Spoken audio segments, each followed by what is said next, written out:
السلام عليكم ورحمة الله وبركاته إن الحمد لله نحمده ونستعينه ونستغفره ونعوذ بالله من شرور أنفسنا ومن سيئات أعمالنا من يهده الله فلا مضل له ومن يضلل فلا هادي له وأشهد أن لا إله إلا الله وحده لا شريك له وأشهد أن محمدا عبده ورسوله صلى الله تعالى عليه وعلى آله وصحبه وسلم تسليما كثيرا أما بعد فقد قال الإمام البخاري رحمه الله تعالى باب لا يتوضأ من الشك حتى يستيقنه قال حدثنا علي قال حدثنا سفيان قال حدثنا الزهري عن سعيد بن المسيب عن عباد بن تميم عن عمه أنه شكا إلى رسول الله صلى الله عليه وسلم الرجل الذي يخيل إليه أنه يجد الشيء في الصلاة فقال لا ينفتل أو لا ينصرف حتى يسمع صوتا أو يجد ريحا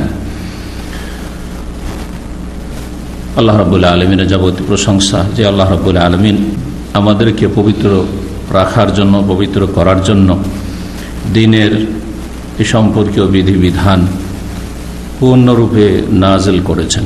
অসংখ্য সালাত এবং সালাম নাজিল হবে মুহাম্মদুর রাসূলুল্লাহ সাল্লাল্লাহু আলাইহি ওয়াসাল্লামের প্রতি, যার মাধ্যমে এই বিষয়গুলি আমরা জানতে পেরেছি।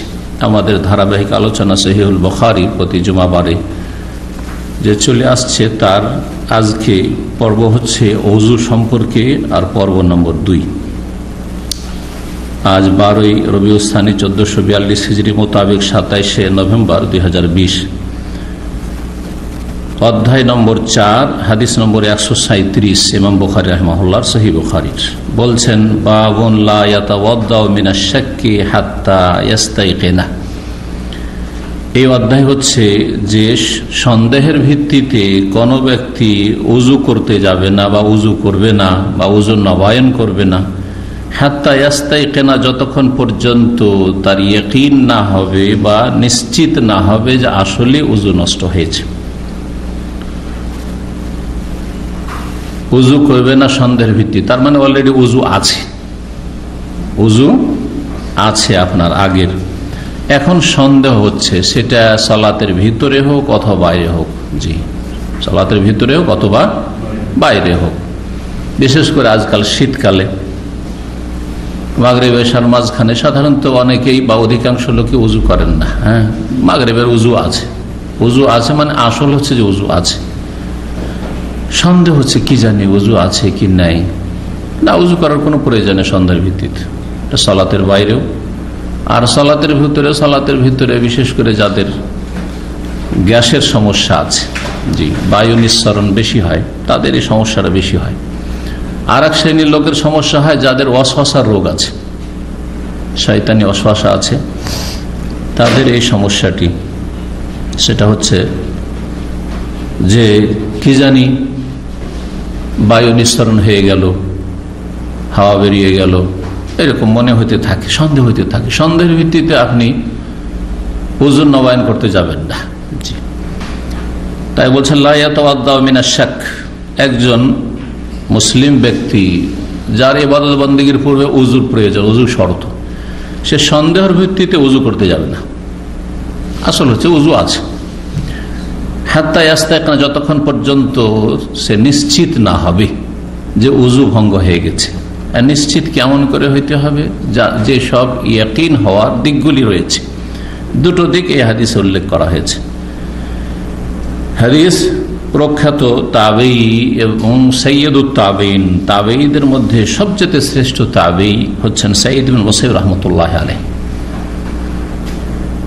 তিনি অসংখ্য সাহাবায়ে কেরাম থেকে হাদিস বর্ণনা করেছেন। জি, এবং তার থেকে অনেক তাবেঈনগণ হাদিস বর্ণনা করেছেন। তিনি অনেক সাহাবায়ে কেরামদের ছাত্র। তাবেঈ বিভিন্ন স্তরে রয়েছে, 3 ভাগে ভাগ করা যেতে পারে। কিবারুত তাবেঈন, যারা অনেক সাহাবায়ে কেরাম থেকে হাদিস বর্ণনা করেছেন। আওসাতুত তাবেঈন, যারা বেশ কিছু সাহাবায়ে কেরাম থেকে হাদিস বর্ণনা করেছেন এবং পেয়েছেন, দেখা সাক্ষাৎ পেয়েছেন। আর সিগারুত তাবেঈন, ছোট তাবেঈ, যারা হয়তো একজন অথবা 2 জন কোনো সাহাবীর সাথে সাক্ষাৎ করেছে, হ্যাঁ, দেখা সাক্ষাৎ হয়েছে। তো এই 3 স্তর রয়েছে। সাইয়্যিদুত তাবেঈন সাঈদ ইবনে মুসাইয়্যিব রাহমাতুল্লাহি আলাইহি অনেক পরহেজগার ব্যক্তি ছিলেন। তিনি বলছেন যে 40 বছর ধরে আমি ফরজ সালাতে কোনো মুসল্লির ঘাড় দেখিনি, পেছন দিন দেখিনি। আল্লাহু আকবার। তাহলে চিন্তা করুন, এইরকম যদি মুসল্লি হইতে হয় তো আপনাকে আজানের আগেই মসজিদে থাকতে হবে। তাও সেই জমানায়, আজকালও তো আজানের আগে যদি না যান তো আপনি প্রথম কাতারে জায়গা পান না। অনেক মসজিদে আমাদের এখানে দেখতে পাইনি যে আজানের আগে আগে আপনাকে যেতে হয়, তাহলে প্রথম কাতারে জায়গা পাবেন না। তাহলে সেই যুগে, যেই যুগে কম্পিটিশন চলতো ইবাদত বন্দেগীতে, সেই যুগে তিনি 40 বছর কোন মানুষের পেছনে দাঁড়াননি যে সালাত অবস্থায় ঘাড় বা পেছন দিক দেখতে পাবেন। তিনি বর্ণনা করছেন সাহাবী আব্বাদ ইবনে তামিম থেকে, আব্বাদ ইবনে তামিম বর্ণনা করছেন তার চাচা থেকে রাদিয়াল্লাহু আনহু আজমাইন আন্নাহু শাকা ইলা রাসূলিল্লাহ সাল্লাল্লাহু আলাইহি ওয়াসাল্লাম, তিনি অভিযোগ করলেন রাসূলুল্লাহ সাল্লাল্লাহু আলাইহি ওয়াসাল্লামের কাছে এই বিষয়টি। আর রাজুল, যে কোনো ব্যক্তি, সে তার সমস্যা হইতে পারে অথবা অন্য কারো সমস্যা হইতে পারে। আর রাজুল ইউখাইয়ালু ইলাইহি আন্নাহু ইয়াজিদু শাইআ ফিস সালাতে, একজন ব্যক্তি যার ধারণা হচ্ছে, ইউখাইয়ালু এখান থেকে খেয়াল করেছেন কি, আমরা বাংলায় বলি কিন্তু এটি আরবি শব্দ, যে আরবি শব্দ খেয়াল শব্দটি আরবি থেকে উর্দুতে মেরে খেয়াল মে বলছে না, আমার খেয়ালে আছে, যে কথাটি আরবি শব্দ, কিন্তু এখান থেকে ইউখাইয়ালু, খাইয়ালা ইউখাইয়ালু, ইউখাইয়ালু ইলাইহি তার ধারণা হচ্ছে, খেয়াল হচ্ছে, সন্দেহ হচ্ছে, আন্নাহু ইয়াজিদু শাইআ ফিস সালাত, সালাত অবস্থায় এমন কিছু অনুভব করছে। ওয়াজাদা ইয়াজিদু মানে পাওয়া হয়, আবার ওয়াজাদা ইয়াজিদু মানে অনুভব করা হয়। পাওয়াটা আপনার অনুভূত পাওয়া হচ্ছে যে কিছু পেলেন, টাকা পেলাম, অনুভূত দেখতে পাচ্ছেন, মাহসুস জিনিস। আর একটা হচ্ছে মনে মনে কোনো কিছু অনুভব করা, মনে মনে পেলাম এটি। এই জন্য ওয়াজাদার দুটো আরবিতে অর্থ, ওয়াজাদতু ফি নাফসি, কারো যদি আচরণে কষ্ট পান, না ওয়াজাদতু ফি নাফসি, কারো উপরে রাগ করা, ওয়াজাদতু আলাইহি, আমি তার উপর রাগ করেছি, মানে কষ্ট পেয়েছি তার আচরণ, সেই জন্য আমি রাগ করেছি। এই শব্দগুলি আরবির। তাহলে একটা শব্দ একাধিক অর্থ হইতে পারে আরবিতে। জি, আন্নাহু ইয়াজিদু শাইআ ফিস সালাত, সালাতে সে কোনো কিছু অনুভব করছে, তার মানে তাকে লাগছে যে হাওয়া খারিজ হয়ে গেল, ওযু নষ্ট হয়ে গেল, এইরকমটা মনে হচ্ছে। তাহলে কি করবে ওই লোকটি? সালাতটা পুরা করবে নাকি সালাত ছেড়ে দিয়ে যাবে ওযু করতে? এটা হচ্ছে প্রশ্ন। বলছেন ফাকালা সাল্লাল্লাহু আলাইহি সাল্লাম বলছেন, লা ইয়ানফাতিলু, ফিরবে না। ইনফাতালা ইয়ানফাতিলু মানে ফিরা, আর লা ইনসারাফা ইয়ানসারিফু মানে ফিরা। জি, ফিরবে না। দুটো শব্দ এখানে কেন নিয়ে এসছেন? এই জন্য নিয়ে এসছেন যে বর্ণনাকারীর সন্দেহ রয়েছে। বর্ণনাকারীর সন্দেহ, কোন একজন সাহাবীর হোক বা তারপরে রাসূলুল্লাহ সাল্লাল্লাহু আলাইহি ওয়াসাল্লাম শব্দটা কি বলেছেন, শব্দটা আসলে লা ইয়ানসারিফু ছিল রাসূলুল্লাহ সাল্লাল্লাহু আলাইহি ওয়াসাল্লাম, না লা ইয়ানফাতিলু ছিল, শব্দের অর্থ এক। একে বলা হয় রিওয়ায়াত বিল মানা। মুহাদ্দিসিনে কেরামগণ ভাব অর্থ প্রকাশ করা জায়েজ বলেছেন, অর্থাৎ যে হাদিসগুলি আপনারা পড়ছেন বা মুখস্থ করছেন, জরুরি নয় যে প্রত্যেকটা শব্দ একবার হুবহু ওই শব্দটি রাসূলুল্লাহ সাল্লাল্লাহু আলাইহি ওয়াসাল্লাম বলেছেন। হতে পারে তার প্রতি শব্দ কিছু বলেছেন, প্রতি শব্দ বলেছেন, সেটা শব্দগুলি পুরোপুরি মুখস্থ রাখেননি সাহাবী, অথবা তারপরে তাবেঈ। সাহাবী হয়তো ঠিক ওইভাবে বর্ণনা করেছেন, কিন্তু তারপরে কোনো বর্ণনাকারী বরং তার ভাব অর্থটা প্রকাশ করেছেন। যেমন আমরা করে থাকি, কারো কথা নকল করতে গিয়ে হুবহু যেই শব্দগুলি, ধরেন একটা আমি ফতুয়া বললাম, হুবহু ওই শব্দগুলি আপনি না বলে আপনি নিজের ভাষাতে নকল করছেন, ভাষার পার্থক্য হয়ে যায় না? ভাষার পার্থক্য, এটাকে রিওয়ায়াত বিল মানা বলা হয়। আর রিওয়ায়াত বিল আলফাজ, একবার শব্দ সহ বর্ণনা করা, আর একটা হচ্ছে অর্থটা শুধু বর্ণনা করা। অর্থ যে ব্যক্তি বর্ণনা করবে তার জন্য শর্ত হচ্ছে, এই শর্ত ছাড়া বর্ণনা করা জায়েজ নয়, যে সেই ব্যক্তি বিষয়টিকে ভালো করে বুঝবে, আর বুঝার পরে পুরো বিষয়টা যেইভাবে বুঝাতে চেয়েছেন উনি সেইভাবে প্রকাশ করবে। এমন কোন ভাষাতে যদি প্রকাশ করে যাতে অর্থ পাল্টে যায়, তাহলে সে গুনাহগার হবে। ফতোয়ার ক্ষেত্রে আপনি ফতোয়া দিতে গিয়ে আমার ফতোয়া নকল করতে গিয়ে, ফতোয়া দেওয়া তো জায়েজ না জনগণের জন্য, কিন্তু ফতোয়া নকল করতে গিয়ে যদি এমন একটা ভাষা ব্যবহার করে যেটাতে অর্থ পাল্টে যায়, তাহলে আপনি গুনাহগার হবেন না? ঠিক কিনা? জি, অনেক আগে 2000 সালের কাছাকাছি, 2002 সাল, এইরকম সময়গুলোতে কোনো সময় একজন কেউ বাংলাদেশ থেকে আমাকে জিজ্ঞাসা করেছে আমি বলেছি যে গণতন্ত্রের রাজনীতি করা যায় না। গণতন্ত্রের রাজনীতি করা মানে গণতান্ত্রিক দল যতগুলি আছে সে ইসলামের লেভেল লাগান অথবা ইসলাম ছাড়া লাগান, জায়েজ নয়। ও তখন এক পত্রিকা, মনে হয় মাসিক মদিনায় ছিল, পত্রিকাটা কিন্তু আমার নজরে পড়ে এসছে। বলছে দাম্মামে একজন শায়েখ আছেন, উনি বলছেন যে রাজনীতি করা জায়েজ নয়। আমি উত্তরটা কি দিয়েছিলাম, আর ও বুঝলো কি, ভুল বুঝলো। ভুল বুঝার কারণে জিজ্ঞাসা করলো ভুল প্রশ্ন। দেখেন ভুল যেমন প্রশ্ন করলে তেমন উত্তর আসবে কিনা। ইসলামের রাজনীতি আছে, কিন্তু গণতন্ত্রের রাজনীতি কুফরি রাজনীতি। রাজনীতি জনগণ আর মাদ্রাসা স্কুলের ছাত্ররা, কলেজের ছাত্ররা করবে কি জন্য? ওর কিসের রাষ্ট্রীয় ক্ষমতার সাথে কি সম্পর্ক তাদের? রাষ্ট্রীয় ক্ষমতা যারা আছে তাদেরকে রাজনীতি জানতে হবে যে আমি দেশটা কি করে চালাবো। যেমন রমজান আসছে, আমাকে রমজানের সিয়াম পালন করি, তখন না রমজানের মশলা জানতে হবে। আমার কাছে পয়সা আছে, এবছর হজে যেতে হবে, সুতরাং হজের মশলা জানা ফরজ। কথাগুলি ভালো করে বুঝেন। কিন্তু একটা লোক গরিব, একেবারে গরিব, ওর হজের প্রশ্নে উঠে না যে হজে যাবে, আর কেউ ওকে হজও করাচ্ছে না, ও জানছে না যে আমাকে পয়সা দিয়ে হজ করাবে। তাহলে তার জন্য হজের মশলা জানা জরুরি? জরুরি না তার জন্য মশলা জানা। সারা জীবন যদি হজের মাসাইল না জানে কোনো অসুবিধা নেই, মুস্তাহাব তার জন্য। হ্যাঁ, যদি তালেবে ইলম হয়, আলেম হয়, তাহলে তাকে জানতে হবে, কারণ তাকে অন্যকে শিখাইতে হবে। গরিব যদি আলেম হয় তবুও তাকে শিখতে হবে, এই জন্য যে অন্যকে হজের তরিকা শিখাইতে হবে। নিজে বেচারা হইতে যেতে পারছে না, বুঝতে পারছেন না। তো রিওয়ায়াত বিল মানা বোঝাচ্ছিলাম যে যদি কথাটি আপনি ভাব প্রকাশ করতে গিয়ে ভুল করে দেন গুনাহগার আপনি, এই জন্য শর্ত। হ্যাঁ, যদি অর্থ পাল্টে না যায় তো রিওয়ায়াত বিল মানা জায়েজ মুহাদ্দিসিন কেরামদের কাছে। তো যখন বর্ণনাকারী সন্দেহ হয় যে শব্দটা কি ছিল, লায়ান ফাতে ছিল, লায়ান ফাতেলো ছিল, লায়ান সারেফও ছিল, তখন দুটো শব্দ উল্লেখ করে দিয়েছেন। জানি না বর্ণনাকারী হয়তো এরকম বলেছেন অথবা এরকম বলেছেন। লায়ান ফাতেলো অতক্ষণ ফিরবে না, ও লায়ান সারেফও অতক্ষণ ফিরবে, হাত্তা ইয়াসমা সাউতান আও ইয়াজিদা রিহান, যতক্ষণ পর্যন্ত কোন শব্দ আওয়াজ না শুনতে পাবে, আও ইয়াজিদা রিহান, বা কোনো গন্ধ না পাবে। কারণ বায়ু নিঃসরণ হলে নিশ্চিত হওয়ার একটি উপায় হচ্ছে যে শব্দ পাওয়া গেছে সশব্দে বায়ু নির্গত হয়েছে, আর আরেকটি হচ্ছে যে গন্ধ পাওয়া গেছে। গন্ধ পাওয়া গেছে যাদের নাড়ি কষা, পায়খানা ক্লিয়ার হয় না, আওয়াজ হয় না, কিন্তু গন্ধ মানে বিশ্রী গন্ধ হয়, তো এটা দিয়ে নিশ্চিত হওয়া যায়। এই দুটো নিশ্চিত হওয়ার দিক উল্লেখ করা হয়েছে। এর মানে কিন্তু এই নয় যে এছাড়াও যদি কারো গন্ধ হচ্ছে না, হয়তো বাথরুম ক্লিয়ার হয়েছে, তারপরে যদি বায়ু নির্গত হয় তাহলে গন্ধ হবে না, কারণ তার পেট ক্লিয়ার হয়ে আছে, আওয়াজও হইল না, কিন্তু সে নিশ্চিত যে হাওয়া বের হইল, বায়ু নির্গত হইল, তাহলে কি তার ওযু নষ্ট হবে না? অবশ্যই হবে। এটাকে বলা হচ্ছে ইস্তেমবাত, ফিকহি ইস্তেমবাত। আপনাকে এখানে এই হুবহু এই দুটো কথা ধরে রাখলে হবে না। এই দুটো কথা বলে কি বোঝাতে চেয়েছেন রাসূলুল্লাহ সাল্লাল্লাহু আলাইহি ওয়াসাল্লাম? যেটা বোঝাতে চেয়েছেন সেটা হচ্ছে ইয়াকিন। যে ইয়াকিন হওয়ার একটা তরিকা হচ্ছে আওয়াজ শুনতে পেয়েছেন বায়ুর, আর একটা হচ্ছে যে গন্ধ পেয়েছেন, আর একটা হচ্ছে যে আওয়াজও হইল না আর গন্ধ হইল না, কিন্তু একবার পুরোপুরি আপনার ইয়াকিন হচ্ছে। পুরোপুরি মানে 80 থেকে 90% হইল, সেটা মানে 50-50 নয়, শাক কাকে বলা হয়। তাহলে বুঝতে হবে হাদিস কি আছে, সন্দেহের ভিত্তিতে আপনি ফিরবেন না। সন্দেহ কাকে বলা হয়?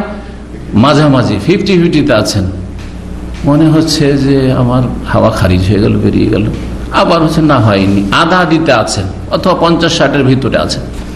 যখন 60 থেকে 70 চলে যাবেন তখন এটা জান্নে গালেব বলা হয়। এটা কি একটা ধারণা হচ্ছে কিন্তু নিশ্চিত হতে পারছি না। আর ভ্রম, আর একটা শব্দ আছে ওয়াহাম, ভ্রম, এগুলো কিন্তু সন্দেহের বিভিন্ন স্তর রয়েছে। ওয়াহাম 10% মাত্র, 20% মাত্র মনে হচ্ছে, তাহলে এটা সন্দেহ না, ভ্রম হচ্ছে আপনার। তো ভ্রমেরও পরোয়া করতে হবে না, সন্দেহেরও পরোয়া করতে হবে না। যখন আপনার মোটামুটি ইয়াকিন হতে যাচ্ছে 80 থেকে 90% কমপক্ষে, তাহলে জানতে হবে যে আপনার ওযু নষ্ট হয়েছে। তো এখানে ইয়াকিন উদ্দেশ্য। দেখেন ইমাম বুখারী রাহিমাহুল্লাহ কত বড় ফাকিহ ছিলেন, ফাকিহ ছিলেন, মুহাদ্দিসও ছিলেন। নাহলে হাদিসে আসলো শব্দের কথা আর গন্ধের কথা, কিন্তু তিনি অধ্যায় নিয়েছেন হাত্তা ইয়াস্তাইকানা ইয়াকিন হওয়া পর্যন্ত। বললেন না ওই যে হাদিসে যে শব্দটা এসেছে। তাহলে যারা ইমাম বুখারী রাহিমাহুল্লাহর বিদ্বেষী আর মযহাবী মুকাল্লিদগুলো ইমাম বুখারী রাহমাতুল্লাহ আলাইহির সাথে চরম বিদ্বেষ রাখে, যার ফলে তারা ইমাম বুখারী রাহিমাহুল্লাহকে বলে যে তিনি আতর বিক্রেতা। যেমন বর্তমান যুগের একজন এখন জামাতি চাচা, সে বলেছে আল্লামা আলবানী হচ্ছে আতর বিক্রেতার মতো। আতর বিক্রেতা তার মানে তিনি কি ছিলেন না? তিনি ফকিহ ছিলেন না, তিনি মুহাদ্দিস ছিলেন। এই কথাই তার পূর্বপুরুষরা কি বলেছে ইমাম বুখারী সম্পর্কে বলেছে। দেওবন্দে হাদিস পড়ায়, আর হাদিস যেহেতু নাকচ করতে হবে, আমল করবে না হাদিসের উপর, সেজন্য কি বলে যে বুখারীতে আছে রাফুল ইয়াদাইন, কিন্তু ইমাম বুখারী ফকিহ নন, ফকিহ হচ্ছেন আবু হানিফা ইমাম আজম। সুতরাং তাকলিদ করতে হবে কার? আবু হানিফার তাকলিদ করতে হবে। এইভাবে হাদিসকে জবাই করে তারা মযহাবী মুকাল্লিদরা। ইমাম বুখারী যদি ফকিহ না হবেন তাহলে কি করে নিয়ে আসলেন যে সন্দেহের ভিত্তিতে উযু করতে যাবে না হাত্তা ইয়াস্তাইকান, যতক্ষণ পর্যন্ত ইয়াকিন না হবে। অবশ্যই তার যথেষ্ট ফিকহের জ্ঞান রয়েছে। ফিকহুল বুখারী ফি তারাজুমিহি, এইজন মুহাদ্দিসিন ইকরামগণ সহিহ বুখারীর ভাষ্য যারা লিখেছেন, আর অনেকে লিখেছেন বড় বড় মুহাদ্দিসরা, ইমাম বুখারীর ফিকহ এবং জ্ঞানের গভীরতা দিন সম্পর্কে তার তরজমাতুল বাব মানে তার অধ্যায়গুলিতে আছে। এই অধ্যায়টাকে হাদিসের সাথে মিলান, দেখবেন যে কত বড় ফকিহ ছিলেন। আমিরুল মুমিনিন যেমন ফিল হাদিস ছিলেন, হাদিসে ছিলেন, তেমন আমিরুল মুমিনিন তিনি ছিলেন ফিকহেও। কারোর নামে মযহাব দাঁড়িয়ে গেলে তিনি ফকিহ হয়ে গেলেন, আর কারোর নামে মযহাব যদি না জন্মায় তাহলে তিনি ফকিহ হলেন না। এটি একটি ভ্রষ্টতা, ভ্রান্ত ধারণা। এটি যুগের আবর্তন বিবর্তন এসব মযহাব কায়েম হয়েছে না আল্লাহর পক্ষ থেকে কায়েম হয়েছে, হ্যাঁ না এটা শরীয়ত বলে কায়েম হয়েছে, যে শরীয়তে এরকম নির্ধারণ আছে চারের একটা মযহাব হইতে হবে। কিচ্ছু না, এগুলো কিচ্ছু না। তাদের ইজতিহাদ, তাদের ফতোয়াগুলি ফলোয়ার বেড়েছে। আজকাল দায়ী দুনিয়াতে মেলায় আছে, তাই না? আছে না নেই? মেলা দায়ী আছে আলহামদুলিল্লাহ, প্রত্যেক ভাষার দায়ী আছে। কারো অনুসারী কম আছে, কারো অনুসারী বেশি আছে, হ্যাঁ কারো শ্রোতা কম আছে, কারো শ্রোতা বেশি আছে, কারো থেকে ইস্তেফাদা ফায়দা বেশি পাচ্ছে, কারো থেকে কম পাচ্ছে, কিন্তু সবার থেকে পাচ্ছে। যুগের আবর্তন বিবর্তনে কারো অনুসারীরা থেকে গেল, সেই দাওয়াত থেকে চালিয়ে গেল, কারো অনুসারীরা এক যুগের আবর্তন বিবর্তনে শেষ হয়ে গেল। এইরকমটা হয়েছে। না হলে যেমন ইমাম আহমদ রাহিমাহুল্লাহর মযহাব ছিল, তখন তার সহপাঠী ইমাম ইসহাকের মযহাব ছিল, ইমাম আউজাঈর মযহাব ছিল, বিশাল এক অনুসারী মানে বিশাল একটা সংখ্যা ছিল শাম দেশে। ইমাম আউজাঈর রাহমাতুল্লাহ মযহাবের আমল করতেন। ইবনে দাউদ জাহিরির মযহাব, জাহিরি মযহাবের অনুসারীরা ছিল অনেকে। জি, আশা করি বিষয়টি বুঝতে পেরেছেন। এক কথাই আবার আসল অধ্যায় আমাদের কি, যে কারো যদি ওযু আগে থেকে থাকে, সে সালাতের ভিতরে হোক অথবা সালাতের বাইরে হোক, আর সন্দেহ হচ্ছে যে ওযু আছে কি নেই, বিশেষ করে সালাত শুরু করার পরে শয়তান এরকম ওয়াসওয়াসা বেশি দেয়। সালাত শুরু করে তারপরে আপনার মানে চিন্তা শুরু হয়ে গেছে, যে ওযু আছে কি নেই, সালাত তো শুরু করে দিলাম, লা ইয়ানসারিফ, ফিরবে না। কারণ আসল হচ্ছে তুমি সালাত কি যেন শুরু করেছ, ওযু আছে বলে শুরু করেছ। যতক্ষণ পর্যন্ত তোমার ইয়াকিন না হবে যে হ্যাঁ অমুক সময় আমার ওযুটা নষ্ট হয়েছে, ওযু ভঙ্গের কারণ হয়েছে, তখন তুমি সালাত অবস্থায় হলে ফিরে। যখন ইয়াকিন হয়ে গেছে না অমুক সময় আমি ওটার গোস্ত খেয়েছি, আমি তো মাগরিবের মাঝখানে, আমি তো আপনার কি বলছে ওই সময় তো আমার বায়ু নির্গত হয়েছে, মনে হচ্ছে, বা আমি তো বাথরুমে গেছিলাম, অনেক সময় হয় না এরকম, সালাতের ভিতরে মনে হচ্ছে, সাথে সাথে সালাত ছেড়ে দিয়ে আপনি বেরিয়ে পড়েন, হবে না আর সালাত। কারণ গত সপ্তাহের হাদিসে ছিল লা ইয়াকবালুল্লাহু সালাতা আহাদিকুম ইযা আহাদাসা হাত্তা ইয়াতাওয়াদ্দা ওয়া লা তুকবালু সালাতুন বিগাইরি তুহুর। ওযু ছাড়া সালাত হবে না যতবার পড়েন আপনি। এখান থেকে একটা কায়দা নেওয়া হয়েছে। একটা সাবজেক্ট পড়া হয় আমাদের ইউনিভার্সিটিতে, সৌদি আরবে পড়া হয়, যারা উচ্চ শিক্ষা লাভ করেন। আমাদের দেশে এরকম সাবজেক্টগুলো খুব কম হয়। উসুলে ফিকহ বলে একটা আছে, মোটামুটি কোন রকম পড়া হয়, সামান্য। এখানে উসুল ফিকহটাও সুন্দর হয়। আর উসুল ফিকহের একটা ভাগ হচ্ছে আল কাওয়াইদুল ফিকহিয়া, আল কাওয়াইদুল ফিকহিয়া, ফিকহি কায়দা কানুন, ফিকহি নীতিমালা। তার একটি নীতিমালা হচ্ছে আল ইয়াকিনু লা ইয়াজুলু বিশ-শাক। কারো যদি ইয়াকিন থাকে সেটা সন্দেহের ভিত্তিতে দূরীভূত হয় না।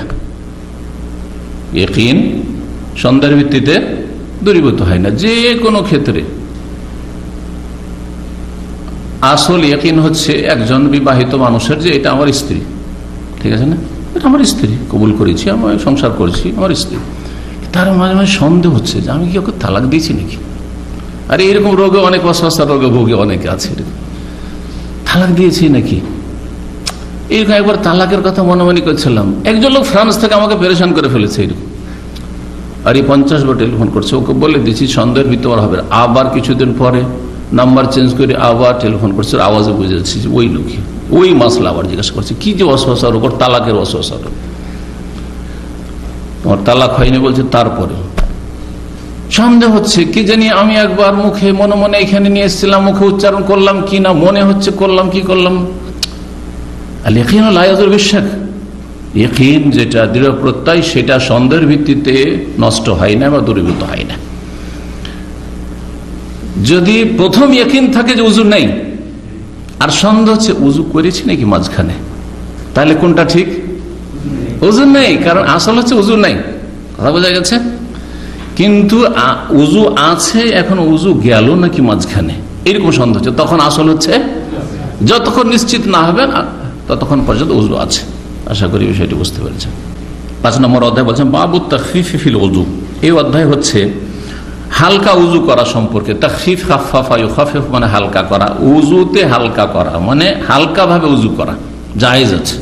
মানে হালকা উযু বলতে কি বুঝায় দেখি আপনাদের চিন্তা চেতন না। হালকা করে উযু করলাম আমি, এর মানে কি হইতে পারে একজন বলেন তো দেখি।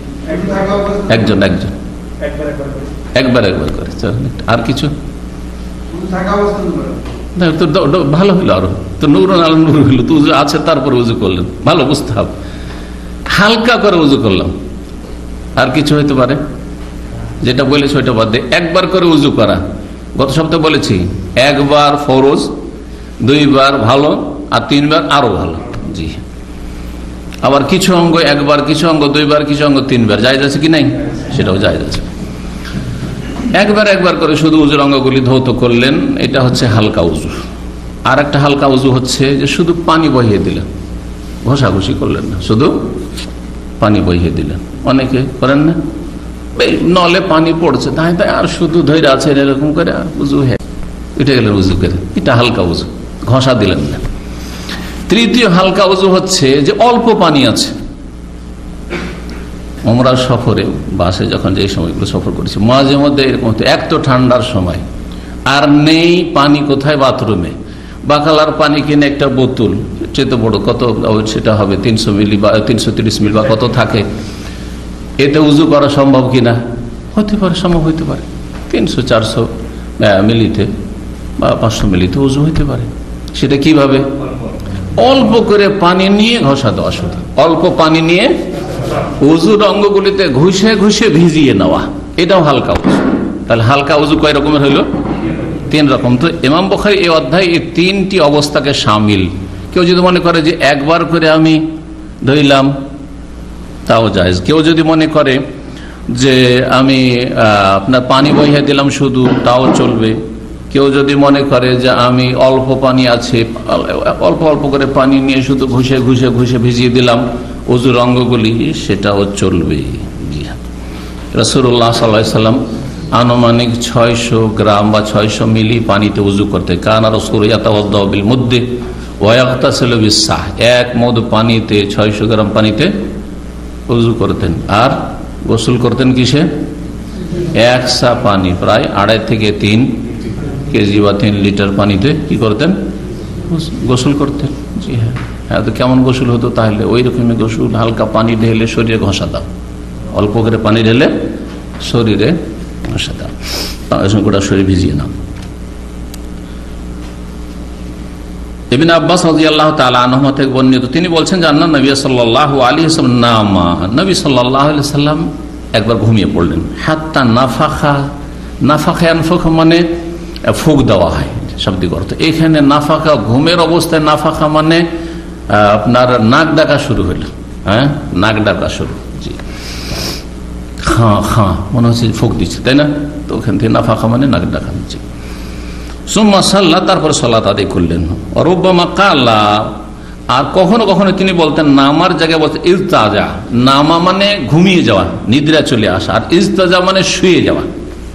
শুয়ে যাওয়া আর ঘুমিয়ে যাওয়া কি পার্থক্য? পার্থক্য নেই? কি পার্থক্য আছে?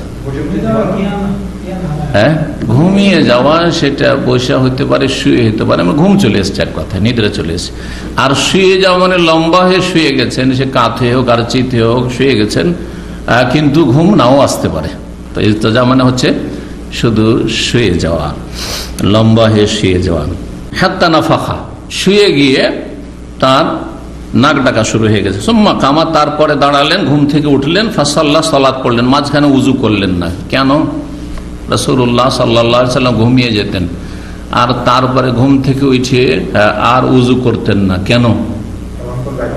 হ্যাঁ, কারণ রাসূলুল্লাহ সাল্লাল্লাহু আলাইহি ওয়াসাল্লামের চক্ষু শুধু ঘুমাতো, রাসূলুল্লাহ সাল্লাল্লাহু আলাইহি ওয়াসাল্লামের অন্তর ঘুমাতো না। কারণ অন্তর সবসময় আল্লাহ প্রস্তুত রাখতেন ওহী কবুল করার জন্য, ওহী সংরক্ষণ করার জন্য। ঘুমের অবস্থায় রাসূলুল্লাহ সাল্লাল্লাহু আলাইহি ওয়াসাল্লামের বহু সময় ওহী আসতো। যদি অন্তরটা ঘুমিয়ে যায় তাহলে অচেতন, কিছু খোঁজ খবর রাখেন না, তাহলে ওহীগুলি যে অবতরণ করবে ওই সময় কি করে তিনি সংরক্ষণ করবেন, কি করে আয়ত্ত করবেন? কিছু কম বেশি হয়ে যেতে পারে। যেমন আমাদের ঘুম যখন গভীর থাকে, স্বপ্ন দেখি, স্বপ্ন দেখার পরে স্বপ্নগুলো কিন্তু কাটা ছেঁড়া হয়ে যায়। আরে একটা স্বপ্ন, খুব মজার স্বপ্ন আজকে দেখেছি, কিন্তু ভালো করে মনে নেই, বলি না আমরা অনেক সময়। আবার কখনো কখনো ঘুমটা যেন ফ্রেশ। এই জন্য শেষ রাতের স্বপ্নটা কেন বেশি পছন্দনীয় এবং এর দাবিটা হয়ে থাকে, কারণ শেষ রাতে আপনার ঘুমটা মোটামুটি, যে গভীর ঘুম ছিল সে ঘুমের চাপটা চলে গেছে, পেটটা খালি হয়ে গেছে, তখন আপনার স্মৃতিশক্তিটা অনেকটা মজবুত হয়ে আছে। তাহলে স্বপ্ন যেগুলো দেখছেন সবগুলো কিন্তু শুরু থেকে শেষ পর্যন্ত মনে আছে। রাসূলুল্লাহ সাল্লাল্লাহু আলাইহি ওয়াসাল্লাম ওযু করতেন না, এটা অধিকাংশ সময়, কারণ যে তিনি বুঝতে পারছেন যে আমার উজু ভঙ্গের কোনো কারণ দেখা যায় না। ঘুমের অবস্থায় সাধারণত উজু ভঙ্গের কারণ হচ্ছে বায়ু নির্গত হওয়া, সেটা হয়নি, সুতরাং উজু করেন। কিন্তু কখনো কখনো করেছেন।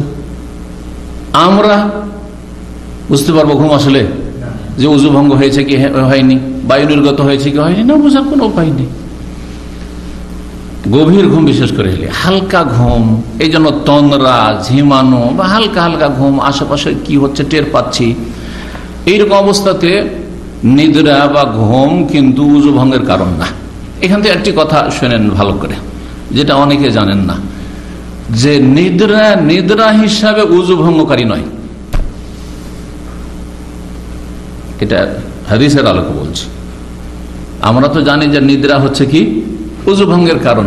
শুধু নিদ্রা উজু ভঙ্গের কারণ নয়, নিদ্রা উজু ভঙ্গ হওয়ার সম্ভাবনা, যার ফলে সেটা কারণ হিসাবে ধরা হয়েছে। কথা বুঝতে পারলেন? কারণ যখন নিদ্রা চলে এসছে, বায়ু নির্গত এর মধ্যে হতেও পারে, আবার নাও হতে পারে। যখন আমি নিশ্চিত না বায়ু নির্গত হয়েছে কি হয়নি, সুতরাং ধরে নিতে হবে যে এটা হচ্ছে মাজিন্নাতুল লিনাওয়াকিযিল উযু, মাজিন্নাতুল লিল হাদাস, উযু ভঙ্গের সম্ভাবনা এখানে রয়েছে। সুতরাং ধরে নিতে হবে যে গভীর নিদ্রা, তার মানে উযু ভঙ্গ হয়ে গেছে। এখন উযু করে এসেন, আপনি উযু করে এসেন। সুম্মা হাদাসানা বিহি সুফিয়ান মারাতান বা'দা মাররা আন আমরিন আন কুরাইবিন আন ইবনে আব্বাস। বলছেন ইবনে আব্বাস রাদিয়াল্লাহু তাআলা আনহু قال بيت عند خالتي ميمونة ليلة, আমি আমার খালা মাইমুনার কাছে এক রাত আমি কাটিয়েছিলাম বা ঘুমিয়েছিলাম। বাতা ইয়াবিতু মানে রাত কাটানো, কোথাও রাত্রি যাপন করা। ছোট ছেলে ছিলেন, 10-11 বছরের ছেলে, তো খালার কাছে থেকে যেতেন। কখনো কখনো খালার কাছে খালুর পালা থাকতো ওই দিন সেই দিন। তো এরকমই ছিল ওই দিন। নবী সাল্লাল্লাহু আলাইহি ওয়াসাল্লাম পালা ওখানে ছিল। ফাকামান নবী সাল্লাল্লাহু আলাইহি ওয়াসাল্লাম মিনাল লাইলে, নবী সাল্লাল্লাহু আলাইহি ওয়াসাল্লাম রাত্রে জেগে গেলেন, মানে বিছানা থেকে উঠলেন। ফালাম্মা কানা ফি বাদিল লাইলি, রাতের কিছু অংশ যখন ছিল, কামান নবী সাল্লাল্লাহু আলাইহি ওয়াসাল্লাম, নবী সাল্লাল্লাহু আলাইহি ওয়াসাল্লাম ঘুম থেকে উঠলেন। ফাতাওয়াদ্দা ফি মিন শান্নিন মুআল্লাকিন উযুআন খাফিফান, নবী সাল্লাল্লাহু আলাইহি ওয়াসাল্লাম উযু করলেন একটি ঝুলন্ত মশক থেকে, হালকা উযু। একটা মশক যেটা ঝুলছিল, মশকগুলি তাহলে লটকা থাকতো। মশক দেখেছেন কেউ? না দেখেননি? দেখেছেন? কিসের হয়? চামড়ার। কিরকম চামড়ার হয়? হ্যাঁ, গোটা বকরির চামড়া, বকরি বকরা দুম্বা যাই হোক না কেন, চামড়া গোটাটা একবারে চামড়া খালিয়ে আর তারপরে সেটা পরিশোধনের পরে যেটা বাকাত বলা হয় সেটার পরে যাতে করে পানিতে ভিজলে আর গন্ধ হবে না, সরবে না। আর তারপরে তাতে পানিটা কি থাকে, পানিটা ঠান্ডা থাকে, ভালো থাকে। তো আর আগে বহন করার ক্ষেত্রে সুবিধা হয় বাহনের ওপর বা নিজেও নিয়ে যেতে। তো আরবরা ওই মশকে পানি রাখত। মশকের একটা বড় মুখ রয়েছে গলার দিকে, বকরি ছাগলের চামড়া দিয়ে যেটা গলা সেটা বড় মুখ, আর একটা ছোট মুখ থাকতো পায়ের দিক থেকে, একটা পায়ের দিক থেকে একটু একটু করে পানি পড়বে, ওইখান থেকে পানি খান আপনি। ওই দিকটা খুলে দিলেন, বাঁধা আছে, খুলে দিলেন, পানি খান, অল্প করে পানি বেরোবে। যেন বেশি করে পানি ঢালতে হবে তখন ওই গলার দিক থেকে পানি ঢালবেন। এই হচ্ছে মশক। তো মশক ঝুলা ছিল, সেখান থেকে রাসূলুল্লাহ সাল্লাল্লাহু আলাইহি ওয়াসাল্লাম কি করলেন, হালকা উযু করলেন। এই হালকা উযুর তিনটির যে কোনো একটি হইতে পারে। হালকা উযু একবার করে ধুইলেন, অথবা শুধু এরকম করে ধরলেন আর মশক থেকে পানি পড়ছে বয়ে নিলেন, অথবা বললাম অল্প করে ঝুরঝুর করে পানি পড়ছে আর সেই পানি দিয়ে শুধু ঘষা দিয়ে অল্প পানি ব্যবহার করলেন। ইউখাফফিফুহু আমরুন ওয়া ইউকাল্লিলুহু, এই যে হালকা উযু করলেন বলছেন আমর রাহমাতুল্লাহ আলাইহি, যে আন আমরিন আন কুরাইবের ছাত্র, তিনি সেটাকে হালকা করে দেখাচ্ছিলেন এবং অল্প করে দেখাচ্ছেন, মানে অল্প অল্প পানি নিয়ে উযু করার কথা, দুটো শব্দ ব্যবহার করেছেন। ওয়াকামা ইউসাল্লি, তারপরে দাঁড়িয়ে গেলেন সলাতে, তাহাজ্জুদের সলাতে। ফাতাওয়াদ্দাতু, আমি ওযু করলাম, নাহাবা মিম্মা তাওয়াদ্দা, যেমন করে রাসূলুল্লাহ ওযু করলেন। ছোট বাচ্চারা কিন্তু বড়দেরকে কি করে, ফলো করে, অনুসরণ করে। নবী সাল্লাল্লাহু আলাইহি ওয়াসাল্লাম ওযু করতে দেখেছি, বাচ্চা ছেলে উঠে সে ওইভাবে উযু করে নিয়ে সুম্মা যেহেতু তারপরে এলাম ফাকুমতা ইয়াসারিহি, বাম দিকে দাঁড়িয়ে গেলাম। হাদিস এটা খুব প্রসিদ্ধ হাদিস, যে নবী সাল্লাল্লাহু আলাইহি ওয়াসাল্লামের তাহাজ্জুদে উনি বাম দিকে দাঁড়িয়ে গেছিলেন। ইয়াসার বলেছেন বা শেমাল বলেছেন, দুটোর মানে একই। ইয়াসার মানে হচ্ছে ইয়ামিন ইয়াসার, আর ইয়ামিন শেমাল, জাত আল ইয়ামিন ও জাত আল শেমাল। ফাহাওয়ালানি, আমাকে ফিরিয়ে দেন, ফাজাআলানি আন ইয়ামিনি, ডান দিকে করে দেন, কানটা ধরে পিছন দিক থেকে কি করেছিলেন, বাম দিকে করে দিয়েছিলেন, ডান দিকে করে দিয়েছিলেন বাম দিক থেকে। সুম্মা সাল্লাম মাশাআল্লাহ, যতটা আল্লাহ চাইলেন সালাত আদায় করলেন। কত পড়েছেন সেই দিন বর্ণনা করেননি, তবে নবী সাল্লাল্লাহু আলাইহি ওয়াসাল্লাম অভ্যাস ছিল 11 রাকাতের বেশি পড়তেন না, দীর্ঘায়িত করে পড়তেন, লম্বা সালাত পড়তেন। কখনো কম পড়তেন, 9 পড়তেন, সর্বনিম্ন 7ও পড়তেন। সুম্মা জিতাজা, তারপরে শুয়ে গেলেন। ফানামা হাত্তা নাফাখা, তারপরে ঘুমিয়ে গেলেন, এমনকি নাক ডাকতে শুরু করলেন। সুম্মা আতাহুল মুনাদি, তাহলে নাক ডাকা হতে পারে। নাক ডাকা, সাধারণ নাক ডাকা যদি হয় হালকা, তাহলে এটা কোনো রোগের কারণে না, এমনি হইতে পারে। রাসূলুল্লাহ সাল্লাল্লাহু আলাইহি ওয়াসাল্লামের ঘুমের সময় নাক ডাকত, কিন্তু এমন নাক ডাকা যে একবারে ঘর বাজছে আর ঘরে কোনো কেউ ঘুমাতে পারছে না, এটা অন্যের জন্য কষ্টদায়ক। অনেক মহিলারা পেরেশান স্বামীকে নিজে কি করবে, স্বামীর সাথে ঘুমাইতে পারে না, ভয়ে ঘুমাইতে পারে না, আর এমনি ঘুম আসে না, অন্য রুমে ঘুমায়, এইরকম অবস্থা আছে, অনেক জায়গার খবর আছে। আল্লাহ আকবার। তখন চিকিৎসা করা উচিত, যদি কোনো চিকিৎসার ব্যবস্থা থাকে। তো এমনিতে হালকা আপনার নাক ডাকা, অথবা যখন বেশি ক্লান্তি রয়েছে, ক্লান্তির কারণে কারো নাক ডাকে, এটা কোনো আইব নয়, দোষ নেই। রাসূলুল্লাহ সাল্লাল্লাহু আলাইহি ওয়াসাল্লাম হালকা নাক ডেকেছে। বলছেন সুম্মা আতাহুল মুনাদি, রাসূলুল্লাহ সাল্লাল্লাহু আলাইহি ওয়াসাল্লাম তাহাজ্জুদ পড়ে তাহলে ঘুমিয়ে যেতেন। তাহাজ্জুদ পড়ে কিছুক্ষণ ঘুমিয়ে যাওয়া এটা উত্তম। একবারে তাহাজ্জুদ পড়তে পড়তে ফজর আজান না করে দিয়ে জায়েজ, অসুবিধা নেই, কিন্তু তার চাইতে উত্তম হচ্ছে দাউদ আলাইহিস সালাম করতেন। কি করতেন, সালাত পড়ার পরে ফজর আগে ওয়ানামু সুদুসাহু, রাত্রের 6 ভাগের 1 ভাগ করেন আপনি, মাগরিব থেকে শুরু করে ফজর আজান পর্যন্ত 6 ভাগের 1 ভাগ সুদুস, এই সময়টা আবার ঘুমিয়ে নিতেন ফজর আগে খান। করতে হবে কি, ফজরের সময় আপনি একটু ক্লান্তি নেই। আজকাল তো যারাও তাহাজ্জুদ পড়ছে জিজ্ঞাসা করেন ভালো করে, বা কাছে আধা ঘন্টা, তাতে এরকম তাহাজ্জুদের ক্লান্তি কি আসবে। কিন্তু যদি 2 ঘন্টা 3 ঘন্টা তাহাজ্জুদ পড়ে, 4 ঘন্টা তাহাজ্জুদ পড়ে, কারণ নবী সাল্লাল্লাহু আলাইহি ওয়াসাল্লামের তাহাজ্জুদের কোয়ালিটি কয় রকম বর্ণনা করা হয়েছে কে জানে। রাসূল সাল্লাল্লাহু আলাইহি ওয়াসাল্লামের তাহাজ্জুদ কত রকমের ছিল, সময়ের দিক থেকে, কোয়ালিটির দিক থেকে 3 প্রকার ছিল। সূরাতুল মুজাম্মিল পড়ে, ইন্না রাব্বাকা ইয়ালামু আন্নাকা তাকুমু আদনা মিন সুলুসাইল লাইলি ওয়া নিসফাহু ওয়া সুলুসাহু, হয় সুলুসাইল লাইল 2/3 অংশ, 3 ভাগ করে 2 ভাগ। সুবহানাল্লাহ, চিন্তা করেন। মাগরিব আজকাল 5টার আগে, 5:45, 5টা থেকে ধরে। ফজর আজান 4:45, তাহলে আপনি এই 5টা থেকে 5টা, এদিকে 5টা করে, আর ওইদিকে যেহেতু 4:45, তো 5টা থেকে 5টা কয় ঘন্টা, 12 ঘন্টা রাত। আজকাল 12 ঘন্টা রাতকে 3 ভাগ করে 2 ভাগ যদি করেন তো কত হবে? হ্যাঁ, 4 4 8 3 4 12, 8 ঘন্টা। 8 ঘন্টা তাহলে তাহাজ্জুদ পড়ে রাসূলুল্লাহ সাল্লাল্লাহু আলাইহি ওয়াসাল্লাম। কখনো কখনো, আবার কখনো কখনো নিঃস্ব অর্ধেক, তাহলে 6 ঘন্টা। আবার কখনো কখনো ওয়াসলুসাহু, 3 ভাগের 1 ভাগ, 4 ঘন্টা, কমপক্ষে 4 ঘন্টা। তখন ক্লান্তি আসবে। বরং আজকালকার মানুষ যদি 2 ঘন্টা পড়ে তাতে ক্লান্তি চলে আসবে, ঘুম চাপছে বা ক্লান্ত।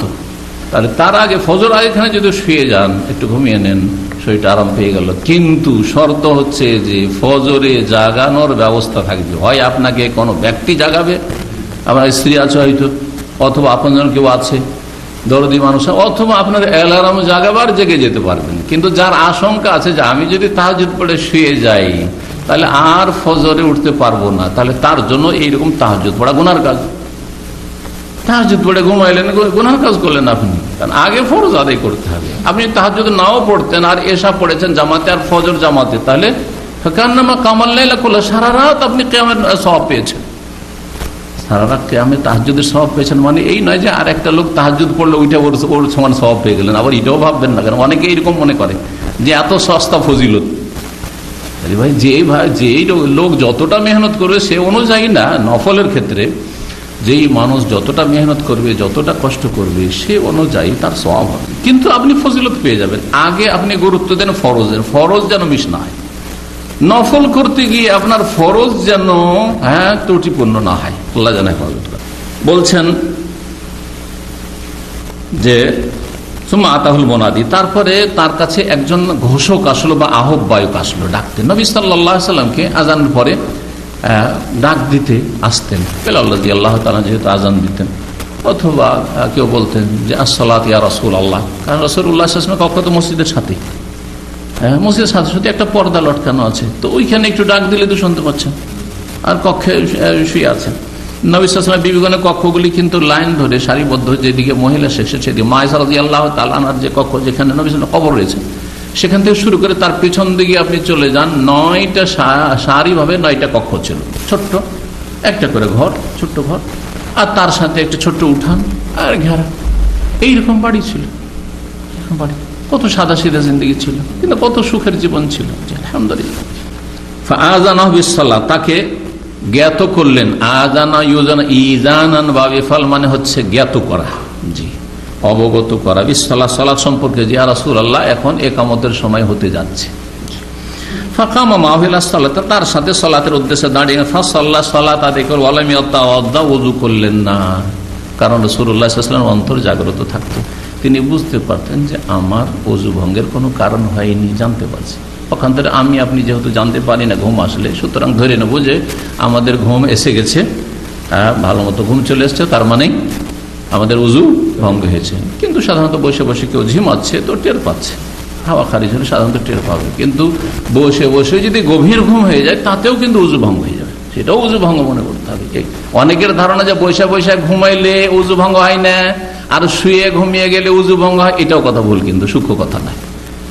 শুয়ে শুয়ে লম্বা হয়ে যদি হালকা ঘুম থাকে, সব টের পাচ্ছেন, তাহলে ওযু ভঙ্গের কারণ নয়। আর বসে বসেও যদি গভীর ঘুম হয়ে যায় তাতে ওযু ভঙ্গ হয়ে যাবে, কারণ আপনি জানছেন না যে কি হইল এতক্ষণ। ফাকামা মাহু ইলা-সালাত, তার সাথে সালাত ফাসাল্লা সালাত আদায় ওয়ালাম ইয়াতাওয়াদ্দা। কুলনা লিআমরিন, আমরকে বলে ইন্না নাসান ইয়াকুলুনা, কিছু লোকেরা বলে যে ইন্না রাসূলুল্লাহ সাল্লাল্লাহু আলাইহি ওয়াসাল্লাম তানামু আইনুহু ওয়া লা ইয়ানামু কলবুহু, রাসূলুল্লাহ সাল্লাল্লাহু আলাইহি ওয়াসাল্লামের চক্ষু ঘুমাতো কিন্তু তার হৃদয় ঘুমাতো না। লোকেরা বলে, কথাটি কি ঠিক? কালা আমরুন সামিআতু উবাইদ ইবনে উমার, আমি উবাইদ ইবনে উমারের কাছে ইয়াকুল রুয়াল আম্বিয়া ওয়াহিয়ুন, নবীগণের স্বপ্ন হচ্ছে ওহী। যখন স্বপ্ন ওহী আর ঘুমের অবস্থায় যদি অন্তর জাগ্রত না থাকে, তাহলে এই স্বপ্ন যোগে যে ওহীটা হচ্ছে, এই ওহীটাকে কি করে সুরক্ষিত করবেন, কি করে আয়ত্ত রাখবেন? সেই জন্য তাদের অন্তর সবসময় জেগে থাকতো। জাগ্রত অবস্থায় যেমন সজাগ অন্তর, আমরা এখন বুঝতে পারছি, সবকিছু টের পাচ্ছি, কোথায় কি হচ্ছে না হচ্ছে, আশেপাশে ডানে বামে, ঠিক তেমনি রাসূলুল্লাহ ঘুমের অবস্থায় হইত, ঘুমের অবস্থায় হইত। এটিও রাসূলুল্লাহর মুজিজা। মুজিজা কাকে বলে? অলৌকিকত্ব, অসাধারণ কিছু, যেটা সাধারণত হয় না। তো মুজিজা, এগুলো হাজার হাজার রাসূলুল্লাহ সাল্লাল্লাহু আলাইহি ওয়াসাল্লাম মুজিজা ছিল, এরকম মুজিজা আছে। রুয়াল আম্বিয়া ওয়াহিয়ুন, নবীগণের স্বপ্ন হচ্ছে ওহী। সুম্মা কারা, আর তারপরে দলিল হিসাবে নবীগণের স্বপ্ন যে ওহী, এর দলিল হিসাবে ইব্রাহিম আলাইহিস সালামের স্বপ্ন ওহী ছিল। এই আয়াত পেশ করছেন। ইব্রাহিম আলাইহিস সালাম স্বপ্নে দেখছেন যে নিজের ছেলেকে জবাই করছেন। নিজের ছেলে কি করছেন? জবাই করছেন। এটা কোরআনের ভাষা, কিন্তু আমাদের দেশে এই ফার্সি ভাষা থেকে কিসাসুল আম্বিয়া যে অনুবাদ হয়ে গেছে, তাতে এমন জালিয়াতি আছে। তাতে কি আছে? দুটো রেওয়াত আছে, দুটো মিথ্যা। একটা হচ্ছে যে ইব্রাহিম আলাইহিস সালামকে আল্লাহ স্বপ্নে দেখাচ্ছেন, হ্যাঁ, যে তুমি তোমার প্রিয় বস্তুকে কি করো? কোরবানি করো। আরে এরকম হুকুম না, হুকুমের কথা কোরআনে নেই। তখন তিনি 100টি করে 3 দিন স্বপ্ন দেখলেন, 300টি উট জবাই করলেন। এটা একটা রেওয়ায়ত। আর একটি রেওয়ায়ত হচ্ছে জাল রেওয়ায়ত, সেটা তো রয়েছে প্রতিদিন 200 করে 600 তিনি কোরবানি করলেন। সব জাল কথা, এরকমটা নয়। বরং তাকে স্বপ্নে দেখানো হয়েছিল যে তিনি দেখছেন যে আমার ছেলেকে জবাই করছে। আরে ছেলেকে জবাই করছি কেন? আমি তো এইরকম স্বপ্ন দেখতে পারি না যে শয়তান আমাকে এরকম কিছু দেখাবে। তাহলে এটা আল্লাহর পক্ষ থেকে। তাহলে যখন স্বপ্নে আমি দেখছি, এই কাজটি আমাকে কি করতে হবে? করতে হবে। সেটা 3 দিন ধরে পরপর দেখেছিলেন কিনা আল্লাহ তাআলা আলাম, সেটা হতে পারে। কিন্তু তিনি এইভাবে 100টি করে করলেন বা 200 করে করলেন, আর তোমার প্রিয় বস্তুকে কোরবানি করো, এইটা ঠিক নয়।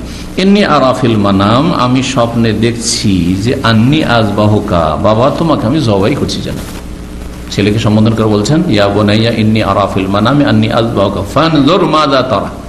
সুতরাং তুমি চিন্তা করে বলো, মাজা তারা, তোমার মতামত কি, তুমি কি বলো, করতে পারি? কারণ আমার স্বপ্ন তার কোনো শয়তানি স্বপ্ন না, আল্লাহর হুকুম। এই আয়াত সূরা সাফাত আয়াত নম্বর 102। এই আয়াত নিয়ে এসে কি বোঝাতে চাইছেন?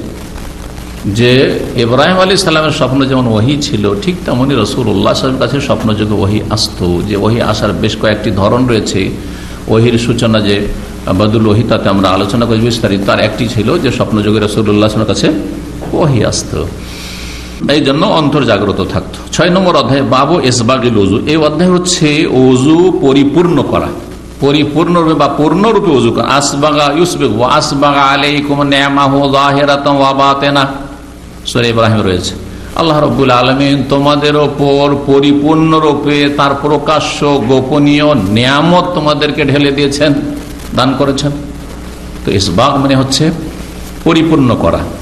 তো ওযুর ইসবাগ কি? ওয়াকালা ইবনে ওমর, আব্দুল্লাহ ইবনে ওমর রাদিয়াল্লাহু তাআলা আনহু বলেন, ইসবাগুল ওযু আল ইনকা, ওযু পরিপূর্ণ করার একটি ব্যাখ্যা হচ্ছে, যে ব্যাখ্যাটি উনি করেছে, সেটা হচ্ছে ইনকা, একবারে পরিষ্কার পরিচ্ছন্ন করা। শুধু পানি বহিয়ে দেওয়ার নাই, পানি ওযুর অঙ্গের ওপর ঢালার পরে বা বহিয়ে দেওয়ার পরে তারপরে ঘষা দিয়ে পরিষ্কার পরিচ্ছন্ন করা। কোনো জায়গায় ধুলো বালি ময়লা থাকে, কোনো আপনার জীবাণু থাকতে পারে, ঘষা। এই বৈশিষ্ট্য উম্মত ইসলামিয়ার, মুসলিম উম্মা 5 বার করে দিনে অঙ্গ প্রত্যঙ্গগুলিকে কত সুন্দর করে ধৌত করে, যার ফলে একজন উযু করা মানুষ অনেক বালা মুসিবত থেকে সুরক্ষিত থাকে। শেষে তাদেরকে হাত মুখ ধুইতে হয় না। কিন্তু কাফের বেনামাজি যদিও একবার ধয় ঘুম থেকে উঠে, ওই একবার ঘুমালে ঘুম থেকে উঠে, তো ওই শেষে গিয়ে মুখটা একটু মুখে পানি দিল, ব্যাস, তাতে নোংরামির শেষে নেই। অপরিষ্কার তারা থাকে। পরিষ্কার তো একজন দিনদার মুসলিম থাকে, ধার্মিক আল্লাহভীরু মুসলিম থাকে। ওযুর তাহলে পরিপূর্ণতা একটা দিক এখানে বলা হলো পরিষ্কার পরিচ্ছন্ন করা।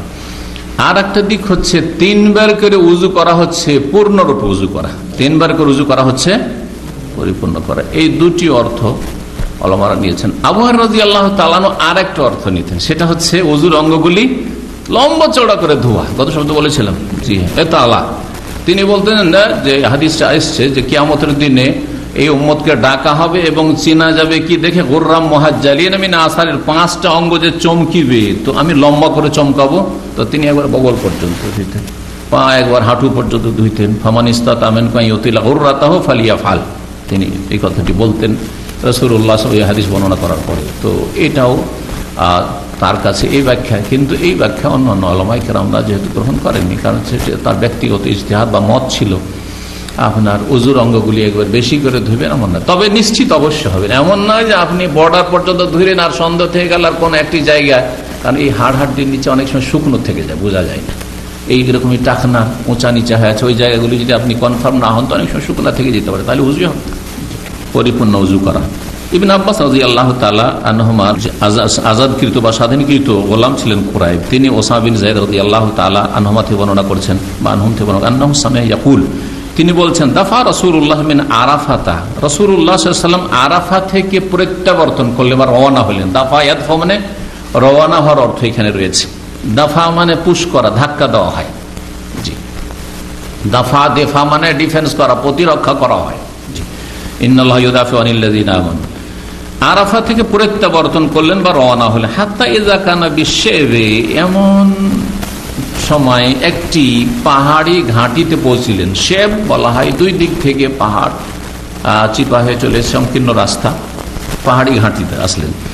নাজালা অবতরণ করলেন, ফাবালা তারপরে পেশাব করলেন, হ্যাঁ, সুম্মা তাওয়াদ্দা তারপরে উজু করলেন, ওয়ালাম ইউসবিগুল উযুয়া কিন্তু পরিপূর্ণরূপে উজু করলেন না, পরিপূর্ণরূপে উজু করলেন, হালকা উজু করলেন। তার মানে 3 বার করে করলেন না, ধরে নেন, অথবা শুধু পানি হালকা বহিয়ে দিলেন আর উজুর অঙ্গগুলি ভিজিয়ে দিলেন, উজু হয়ে গেছে, ঘষাঘষি বেশি করে ওইভাবে উজু করলেন না আর কি, উজু যথেষ্ট হয়ে গেছে। ফাকুলতু, তখন আমি বললাম যে উজু যখন করলেন রাসূলুল্লাহ সাল্লাল্লাহু আলাইহি ওয়াসাল্লাম, আর বেরিয়েছেন কোন সময়? আরাফা থেকে কখন বের হইতে হয় হাজী সাহেবরা? মাগরিবের পর, সূর্য ডুবার পর বের হইতে হয়, কিন্তু মাগরিবটা ওখানে পড়তে হবে না। যোহর আসর ওখানে জমা করেছেন, জামা তাকদিম, আর মাগরিব এশা জমা করবেন জামা তাখির, বিলম্ব করে জমা কোথায়? মুজদালিফায়। তাহলে মাগরিবটা আছে, মাথার উপরে আছে, আর সময় চলে যাচ্ছে। তো সাহাবী স্মরণ করাচ্ছেন, আসসালাতু ইয়া রাসূলুল্লাহ, আসসালাতু ইয়া রাসূলুল্লাহ, হে আল্লাহর রাসূল সাল্লাল্লাহু আলাইহি ওয়াসাল্লাম, সালাত আদায় করি, মাগরিব পড়ি। ফাকালা, বলে আসসালাতু আমামাক, সালাত সামনে গিয়ে, তোমার সামনে, মানে সামনে গিয়ে সালাত পড়বো। ফারাকিবা তারপরে বাহনে চাপলেন। ফালাম্মা জা আল মুজদালিফা, যখন মুজদালিফায় আগমন করলেন, নাজালা নামলেন, ফাতাওয়াদ্দা উযু করলেন, ফাআসবাগাল উযু, এখানে পরিপূর্ণ উযু করলেন, পরিপূর্ণ উযু করলেন। সুম্মা উকিমাতিস সালাত, তারপরে সালাত কায়েম করা, সালাতের ইকামত দেওয়া হলো, সালাতের ইকামত দেওয়া হলো। তাহলে বোঝা গেল যে সালাতে কি করতে হবে? ইকামত দিতে হবে। বিলম্বে সালাত পড়লে ইকামত দিতে হবে। তরিকা কি? একটা আজান আর 2 একামত, 1 আজান 2 একামত। জোহরেও 1 আজান 2 একামত, জোহর আসরে আরাফাই, আর মুজদালিফায় মাগরিব এশার জন্য 1 আজান 2 একামত। সালাতের ইকামত দেওয়া হলো। ফাসাল্লাল মাগরিব, মাগরিবের সালাত আদায় করল। সুম্মা আনাখা কুল্লু ইনসানিন বাঈদাহু ফি মানজিলিহি, অতঃপর প্রত্যেক ব্যক্তি নিজ নিজ উটকে নিজের বাসস্থানে, যেখানে অবতরণ করেছে, অবতরণ স্থলে বসিয়ে দিলেন। উট এসে বাহনকে তখন বসিয়ে দিলেন, যেখানে যেখানে যার জায়গা হলো যে এখানে আমি রাত কাটাবো, ওখানে নিজের উটকে বসিয়ে দিলেন। সুম্মা এখানে নিয়ে আসছেন, তার মানে মাগরিব পড়ার পরে করলেন, হয়তো এটাও হইতে পারে। তার মানে মাগরিব আর এশার মাঝখানে জমা, মানে এই নয় যে সাথে সাথে একদম জমা হইতে হবে, 5 সেকেন্ড 10 সেকেন্ড অথবা 2 মিনিট বিলম্ব করা যাবে না, ওর মধ্যে প্রয়োজনে কোনো কাজ করা যেতে পারে, এটা আমরা বুঝতে পারলাম। আবার এটাও হইতে পারে যে এখানে সুম্মা বলতে ওইটা বোঝানো হয়নি, যে আগে এসে উটকে বসিয়ে দিয়েছেন আর তারপরে তখন মাগরিব এশা একসাথে জমা করেছেন, সেটা হইতে পারে। সুম্মা ওকিমাতিল এশা, কিন্তু এখানে স্পষ্ট সুম্মা সুম্মা দিয়ে বারবার আসছে, তার মানে মাগরিব পড়ার পরে উটগুলিকে বসিয়ে দিলেন নিজের নিজের জায়গায়। তারপরে সুম্মা ওকিমাতিল এশা, তারপরে এশার ইকামত দেওয়া হলো। ফাসাল্লা, সালাত আদায় করলেন। ওয়ালাম ইউসাল্লি বাইনাহুমা, এই 2 সালাতের মাঝে অন্য কোন সুন্নত নফল সালাত আদায় করলেন। মাগরিবের সুন্নতে রাতে বা আদায় করলেন না, এশার পরেও সুন্নত রাতে বা আদায় করেননি। বেতর আদায় করেছেন কি করেননি, হাও কোনো হাদিসে আসেনি, নাও কোনো হাদিসে আসেনি। এই মুজদালিফা এমন একটা জায়গা, বাকি সফরে যত সফর করেছে রাসূলুল্লাহ সাল্লাল্লাহু আলাইহি ওয়াসাল্লাম 2টো সুন্নাতে মুআক্কাদা কখনো ছাড়েননি সালাতের। কি? ফজর ও দুহরের সুন্নাত ছাড়তেন না, আর বেতর ছাড়তেন না, বেতর ছাড়তেন না। কিন্তু একমাত্র মুজদালিফায় কোনো দলিল পাওয়া যায় না যে তিনি সেই রাতে বেতর পড়েছেন কি না। সুতরাং কেউ যদি সেই রাতে বেতর পড়ে নাই তাও জায়েজ, আর কেউ যদি সেই রাতে বেতর না পড়ে শুধু 3 রাকাত মাগরিব পড়লো আর 2 রাকাত এশা পড়লো, সেটাও জায়েজ। আল্লাহু তাআলা 7 নম্বর অধ্যায় বলছেন বাবু গাসলিল ওয়াজহি বিল ইয়াদাইন মিন গারফাতিন ওয়াহিদা।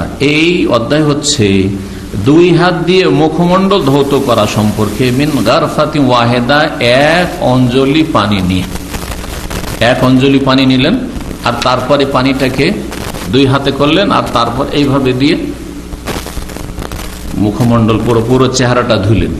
পানিটা নেবেন 1 অঞ্জলিতে, তাহলে অল্প পানি নিলেন, আর সেই পানিটাকে নিয়ে আর এক হাতের সাথে মানে আর একটা হাতকে ভিজালেন, আর তারপরে এই 2 হাতে করে তারপরে যদি মুখমণ্ডলে দেন তাহলে গোটা মুখমণ্ডলটা ধুইতে সুবিধা হবে। এই জন্য 2 হাত দিয়ে রাসূলুল্লাহ সাল্লাল্লাহু আলাইহি সাল্লাম মুখমণ্ডল ধৌত করতেন। পক্ষান্তরে 1 হাতে নিলেন, 1 অঞ্জলি পানি নিলেন, এটা তো সুন্নাত, ঠিক আছে, কিন্তু সেটা দিয়ে যদি এইভাবে অনেকে উজু করে কিন্তু এই হাত লাগায় না, ওতে ওই 1 অঞ্জলি পানি দিয়ে পুরো চেহারা ধোয়াটা কষ্টকর, পুরো চেহারা এদিকেও পানি পৌঁছান এদিকেও পানি পৌঁছান কষ্টকর। সেই জন্য 2 হাতে করবেন পানিটা, তারপরে এইভাবে পানিটা দেবেন, এই কথাটাই বলছেন আর কি। 140 নম্বর হাদিস বর্ণনা করছেন ইবনে আব্বাস রাদিয়াল্লাহু তাআলা আনহুমা, তিনি বলছেন আন্নাহু তাওয়াদ্দা, তিনি ওযু করলেন, ফাগাসালা ওয়াজহাহু, মুখমণ্ডল ধৌত করলেন, আখাযা গারফাতাম মিন মাইন, পানির 1 অঞ্জলি পানি দিলেন, ফামাদমাদা বিহা ওয়াস্তানশাকা, তা দিয়ে কুলি করলেন, গরগরা কুলি করলেন এবং নাকে পানি দিলেন। তাহলে 1 অঞ্জলি পানি নিয়ে এমন ভাবে করবেন, এটা হচ্ছে বেশি সহিহ সুন্নাহ, সেটা হচ্ছে যে মুখে নেবেন কিছুটা আর কিছুটা নাকে দেবেন। 1 অঞ্জলি দিয়ে একবারেই কুলি এবং নাকে পানি দেওয়া, ইস্তেনশাক দুটোই করবেন। সুম্মা আখায, ইস্তেনশাক মানে নাকে পানি টানা, আর ইস্তিনসার মানে তারপরে নাকটা ঝেড়ে পরিষ্কার করা। গরগরা মানে একটু বাড়াবাড়ি করা, আমাদের দেশের লোকেরা গরগরা মানে মনে করে যে মুখে পানি করতে হবে, না না, মুখে পানি দিয়ে মজমদার আসল অর্থ হচ্ছে মাঝে মাঝে ইদারাতুল মা ফি দাখিলিল ফাম, পানিটাকে ঘোরানো মুখ গহ্বরে, মুখের ভিতরে পানিটা ঘোরালেন, এটাই মজমদা হয়ে গেল। এটা করতে হবে, ওপর দিকে তাকাতে হবে, জরুরি বাড়াবাড়ি। সুম্মা আখাযা গারফাতাম মিন মাইন, তারপরে 1 অঞ্জলি পানি দিলেন, ফাজাআলা বিহা হাকাযা আযাফাহা ইলা ইয়াদিহিল উখরা, তারপরে সেই পানিটা 1 অঞ্জলি পানিটা এইরকম করলেন, মানে এইরকম পানিটা এইরকম করলেন করে, আযাফাহা ইলা ইয়াদিহিল, সেটাকে আরেক হাতের সাথে মিলালেন। হ্যাঁ, এইভাবে দুটোতে অর্ধেক পানি 1 অঞ্জলি পানি দুটোতে করলেন। করার পরে 2 হাতে যখন পানিটা আসলো, তারপরে করলেন কি, ফাগাসালা বিহা ওয়াজহাহু, তা দিয়ে মুখমণ্ডল ধৌত করলেন এইভাবে। তাহলে পুরো চেহারা অল্প পানি দিয়ে ধোয়া সম্ভব হবে। সুম্মা আখাযা গারফাতাম মিন মা, তারপরে 1 অঞ্জলি পানি নিলেন, ফাগাসালা বিহা ইয়াদাহুল ইউমনা, তা দিয়ে ডান হাত পানি নিয়ে করে পুরো ডান হাত ধুইলেন। সুম্মা আখাযা গারফাতাম মিন মা, তারপরে 1 অঞ্জলি পানি নিলেন, ফাগাসালা বিহা ইয়াদাহুল ইউসরা, তারপরে বাম হাত ধুলেন। সুম্মা মাসাহা বিরাসি, তারপরে নিজ মাথা মাসেহ করলেন। এখানে যে হাতগুলি ধুলেন 3 বার করে কিন্তু আসলো না হাদিসে, তাহলে বোঝা গেল যে সর্বনিম্ন 1 বারও যদি কেউ করে, হয়তো রাসূল 1 বারই করেছেন, কখনো কখনো 3 বারও করেছেন, 2 বারও করেছেন। এই হাদিসগুলি বিস্তারিত তিরমিজিতে অন্যান্য কিতাবে এসছে, তাওয়াজ্জা রাসূল মাররাতান মাররা, তাওয়াজ্জা মাররাতান মাররাতাইন, তাওয়াজ্জা সালাস মাররা, সব রকম এসছে হাদিস।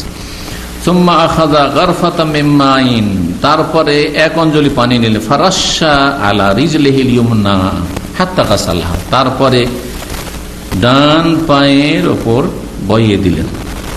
ডান পায়ের উপর কি করলেন, রাশা মানে ছিটিয়ে দেওয়া হয়, আর রাশা মানে হালকা প্রবাহিত করা, যেহেতু পানি হালকা বহিয়ে দেওয়া, এখানে প্রবাহিত করার উদ্দেশ্য রয়েছে, এই নয় যে পানি শুধু ছিটিয়ে দেওয়া, এরকম নয়।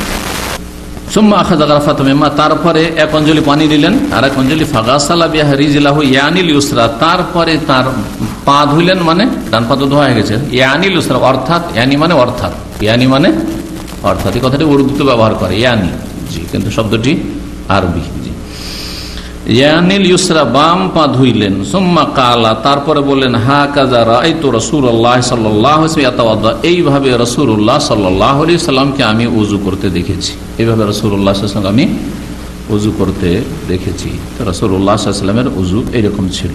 সংক্ষেপে আশা করি ওযুর নিয়ম জানতে পেরেছেন। এখন ওযুতে থাকলো তাসমিয়া, বিসমিল্লাহ বলা। বলছেন 8 নম্বর অধ্যায়, বাবু তাসমিয়া ইনদা কুল্লি হালিন ওয়া ইনদাল ইকাই, এই অধ্যায় হচ্ছে যে বিসমিল্লাহ বলতে হবে প্রত্যেক অবস্থায়, প্রত্যেক ভালো অবস্থায় বিসমিল্লাহ বলা, যে কোনো কাজ করছেন বিসমিল্লাহ বলবেন। ওয়া ইনদাল ইকাই, আর বিশেষ করে সহবাসের সময়, এমনকি সহবাসের সময়, সহবাসের সময় যখন বিসমিল্লাহ বলা আছে, তাহলে অন্য অন্য যে সময়গুলি রয়েছে, অন্য অন্য কাজগুলি রয়েছে, সেগুলিতেও বিসমিল্লাহ বলা হচ্ছে আপনার সুন্নাত বা মুস্তাহাব। তো ইমাম বুখারী রাহিমাহুল্লাহ এই অধ্যায় নিয়েছেন, কারণ বিসমিল্লাহ যে উযুর আগে বিসমিল্লাহ বলার হাদিসগুলি ইমাম বুখারী রাহমাতুল্লাহ আলাইহির শর্ত সাপেক্ষ না, কারণ তার শর্ত তো অত্যন্ত শক্ত, যার ফলে তার শর্তে না পড়ায় দূর থেকে বিষয়টিকে টেনে নিয়েছেন যে বিসমিল্লাহ উযুর আগে বলা স্বীকৃত এবং শরীয়ত সম্মত। লা ওযু লিমান লাম ইয়াযকুর ইসমাল্লাহ আলাইহি, ওযু হয় না যে ব্যক্তি আল্লাহর নাম নাই না। এখন এই বিষয়ে ইখতিলাফ রয়েছে ফুকাহাদের যে বিসমিল্লাহ বলা উযুর আগে সুন্নাত না ওয়াজিব।